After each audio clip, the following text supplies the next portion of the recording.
stops this downward suicidal spiral? The oppressed? Maybe. Yeah, and while that's going on, the oppressors will be standing around on top of people, trying to figure out how to continue their catastrophe habits. They'll be like, "Woo! I just threw a water bottle in the recycling bin. The planet is saved." Yeah, and socially conscious yuppie mommy will fight for social justice by shopping at Whole Foods and maybe like doing 4 hours of charity work at her church every week. The other 164 hours of her week will be for sleeping and sleepwalking through life. Yeah. Gee, I hope my good intentions makes a big difference. And what's up with the whole go to college thing? You know, education as the answer to everything? That's so stupid. You take these tiny little humans, so young that they don't even know what's going on, and then you funnel them into a unidirectional, highly bureaucratized system that equates the apex of learning to something as banal as a university degree. Yikes. Goodness. That's got to be one of the most unchallenged rituals in the whole world. Hey, I'm trying to sleep. Is there a reason why you're using that megaphone? Not really. She kind of has a point. Where do we put universities in terms of taking care of people and our planet? 'Cause what happens when you're in college? Maybe you take a few classes where you get to study poverty or the military-industrial complex or some other important problems. And maybe even do some social justice work or attend a few protests on the side, but mostly you're there to study your major, which means you spend the lion's share of your time prepping yourself to become employable. That's the program. You spend the majority of your time preparing yourself to become assimilated into the same system that produced this disaster. Success in college basically means you've been granted society's permission to chase a life pattern of conformity and self-interest. Land yourself that full-time job, get married, buy a house and maybe a car or two, make a few babies, get a dog from somewhere. Be productive.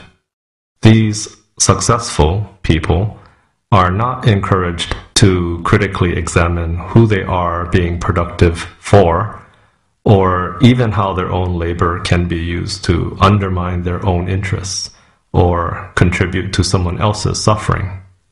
The absence of any rigorous training to cultivate critical consciousness during their schooling years effectively stuffs that possibility. Okay, maybe that's partly true, but I know there must be some people who finish college and then they try to keep up with taking care of the most vulnerable people in society, or they work to heal the planet and stuff. Of course, but how do you think the sum total of that work compares to the global capitalist workforce's impact on social relations or the environment? Do you really think the current situation will eventually produce for all of us a more egalitarian world? No. College people are generally obsessed with just a few things: providing a bountiful fantasy life for their offspring, for example, making as much money as possible so they can fill their lives with amusements and material objects. In other words, their minds are caged by self-interest. After 16 or more years of socialization in the school system, The rules of the game are clear. Every man for himself. Best man wins. Following this logic, the college degree's primary function is symbolic.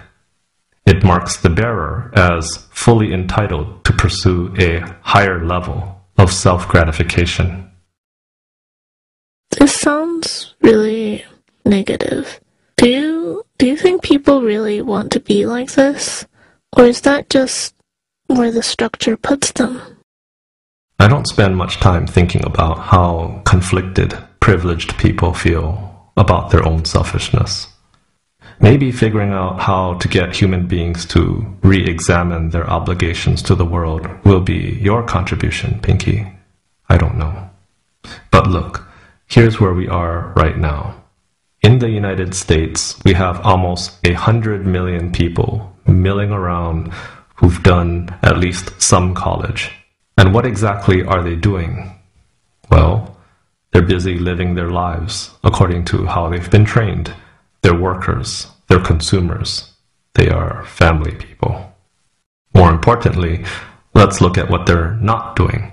For one thing, no matter how bad things get, they're not attempting a radical restructuring of social relationships. They're not interrogating the logic of capitalism.